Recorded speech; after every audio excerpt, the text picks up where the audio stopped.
प्रिय भक्तजनों, जय माता दी। आज हम दुर्गा सप्तशती का 9वां अध्याय श्रवण करेंगे। राजा ने कहा, हे ऋषिराज, आपने रक्त बीज के वध से संबंध रखने वाला वृतांत मुझे सुनाया। अब मैं रक्त बीज के मरने के पश्चात क्रोध में भरे हुए शुंभ व निशुंभ ने जो कर्म किया वह सुनना चाहता हूँ।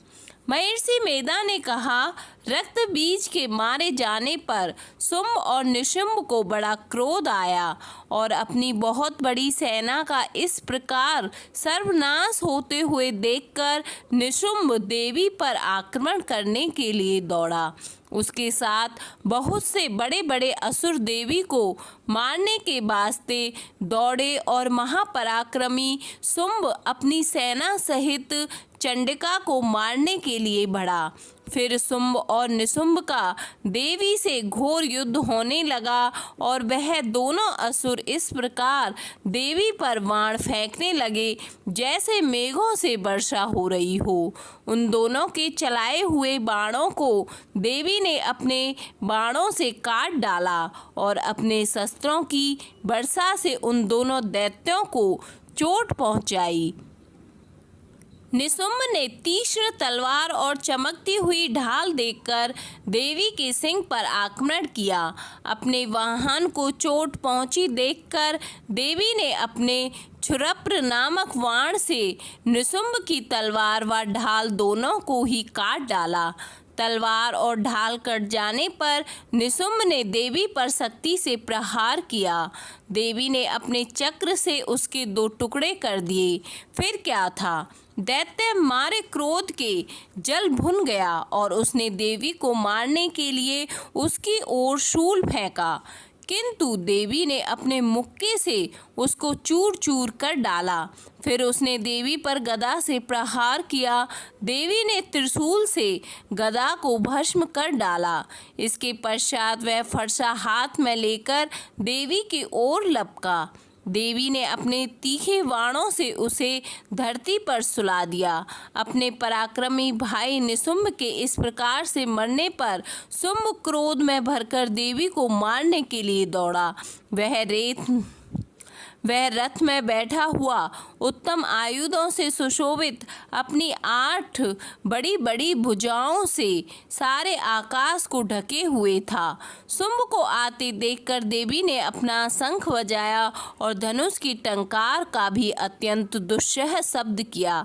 साथ ही अपने घंटे के शब्द से, जो कि संपूर्ण दैत्य सेना के तेज को नष्ट करने वाला था, संपूर्ण दिशाओं में व्याप्त कर दिया। इसके पश्चात देवी के सिंह ने भी अपनी दहाड़ से, जिसे सुन बड़े बड़े बलवानों का मद चूर चूर हो जाता था, आकाश, पृथ्वी और 10 दिशाओं को पूरित कर दिया। फिर आकाश में उछलकर काली ने अपने दांतों तथा हाथों को पृथ्वी पर पटका। उसके ऐसा करने से ऐसा शब्द हुआ जिससे कि उससे पहले के सारे शब्द शांत हो गए। इसके पश्चात शिवदूती ने असुरों के लिए भय उत्पन्न करने वाला अट्टहास किया, जिसे सुनकर दैत्य थर्रा उठे और शुंभ को बड़ा क्रोध आया। फिर अंबिका ने उसे, अरे दुष्ट, खड़ा रह कहा तो आकाश से सभी देवता जय हो बोल उठे। शुंभ ने वहां आकर ज्वालाओं से युक्त एक अत्यंत भयंकर शक्ति छोड़ी, जिसे आते देखकर देवी ने अपनी महुल्लका नामक शक्ति से काट डाला। हे राजन, फिर शुंभ के सिंहनाद से तीनों लोग व्याप्त हो गए और उसकी प्रतिध्वनि से ऐसा घोर शब्द हुआ जिसने इससे पहले के शब्द सबको जीत लिया। शुंभ के छोड़े बाणों को देवी ने और देवी के छोड़े बाणों को शुंभ ने अपने बाणों से काट सैकड़ों और हजारों टुकड़ों में परिवर्तित कर दिया। इसके पश्चात जब चंडिका ने क्रोध में भर शुंभ को त्रिशूल से मारा तो वह मूर्छित होकर पृथ्वी पर गिर पड़ा। जब उसकी मूर्छा दूर हुई तो वह धनुष लेकर आया और अपने बाणों से उसने देवी काली तथा सिंह को घायल कर दिया। फिर उस राक्षस ने 10,000 भुजाएं धारण करके चक्र आदि आयुधों से देवी को आच्छादित कर दिया। तब भगवती दुर्गा ने कुपित होकर अपने बाणों से उन चक्रों तथा बाणों को काट डाला। यह देखकर निशुंभ हाथ में गदा लेकर चंडिका को मारने के लिए दौड़ा। उसके आते ही देवी ने तीक्ष्ण धार वाले खड्ग से उसकी गदा को काट डाला। उसने त्रिशूल हाथ में ले लिया। देवताओं को दुखी करने वाले निशुंभ त्रिशूल हाथ में लिए हुए आता देखकर चंडिका ने अपने शूल से उसकी छाती पर प्रहार किया और उसकी छाती को चीर डाला। शूल विदीर्ण हो जाने पर उसकी छाती में से एक उस जैसा ही महापराक्रमी दैत्य ठहर जा कहता हुआ निकला। उसको देखकर देवी ने बड़े जोर से ठहाका लगाया। अभी वह निकलने भी न पाया कि उसका सिर अपनी तलवार से काट डाला। सिर के कटने के साथ ही वह पृथ्वी पर गिर पड़ा। तदंतर सिंह दहाड़ दहाड़ कर असुरों का भक्षण करने लगा और काली शिवदूती भी राक्षसों का रक्त पीने लगी। कुमारी की शक्ति से कितने ही महादैत्य नष्ट हो गए। ब्रह्मा जी के कमंडल के जल से कितने ही असुर समाप्त हो गए।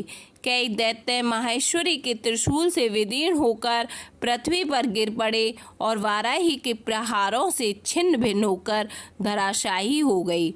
वैष्णवी ने भी अपने चक्र से बड़े बड़े महापराक्रमियों का कचूमर निकालकर उन्हें यमलोक भेज दिया और इंद्री से कितने ही महाबली राक्षस टुकड़े टुकड़े हो गए। कई दैत्य मारे गए, कई भाग गए। कितने ही काली शिवदूती और सिंह ने भक्षण कर लिए। 10वां अध्याय। महर्षि मेधा ने कहा, हे राजन, अपने प्यारे भाई को मरा हुआ तथा सेना को नष्ट हुई देखकर क्रोध में भरकर दैत्यराज शुंभ कहने लगा, दुष्ट दुर्गे, तू अहंकार से गर्व मत कर, क्योंकि तू दूसरों के बल पर लड़ रही है। देवी ने कहा, हे दुष्ट, देख, मैं तो अकेली ही हूँ।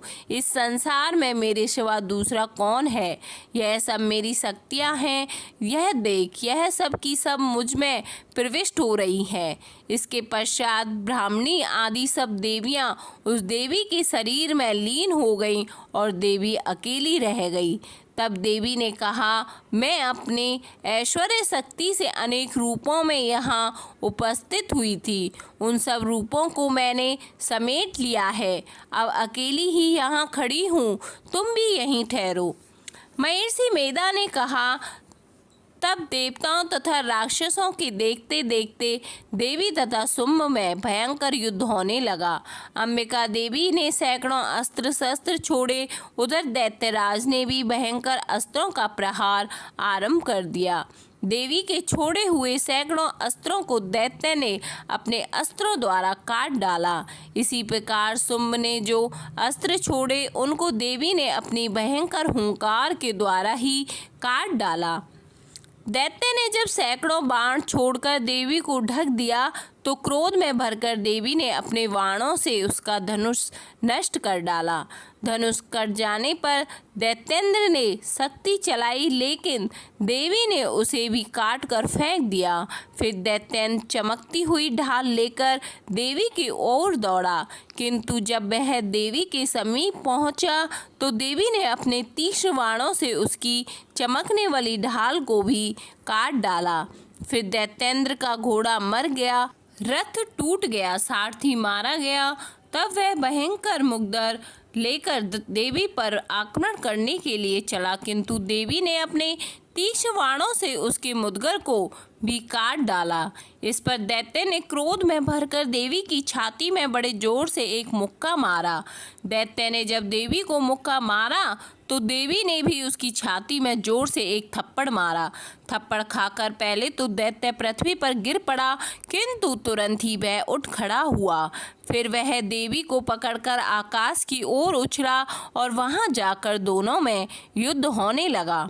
वह युद्ध ऋषियों और देवताओं को आश्चर्य में डालने वाला था। देवी आकाश में दैत्य के साथ बहुत देर तक युद्ध करती रही। फिर देवी ने उसे आकाश में घुमाकर पृथ्वी पर गिरा दिया। दुष्ट आत्मा दैत्य पुनः उठकर देवी को मारने के लिए दौड़ा। तब उसको अपनी ओर आता हुआ देखकर देवी ने उसकी छाती विदीर्ण करके उसको पृथ्वी पर पटक दिया। देवी के त्रिशूल से घायल होने पर उस दैत्य के प्राण पखेरु उड़ गए और उसके मरने पर समुद्र, द्वीप, पर्वत और पृथ्वी सब कांपने लग गए। तदंतर उस दुष्ट आत्मा के मरने से संपूर्ण जगत प्रसन्न व स्वस्थ हो गया तथा आकाश निर्मल हो गया। पहले तो जो उत्पात सूचक मेघ और उल्कापात होते थे वह सब शांत हो गए। उसके मारे जाने पर नदियां अपने ठीक मार्ग से बहने लगी। संपूर्ण देवताओं का हृदय हर्ष से भर गया और गंधर्वियां सुंदर गान गाने लगी। गंधर्व बाजे बजाने लगे और अप्सराएं नाचने लगीं। पवित्र वायु बहने लगी। सूर्य की कांति स्वच्छ हो गई। यक्षशालाओं की बुझी हुई अग्नि अपने आप प्रज्वलित हो उठी तथा चारों दिशाओं में शांति फैल गई। 10वां अध्याय समाप्त।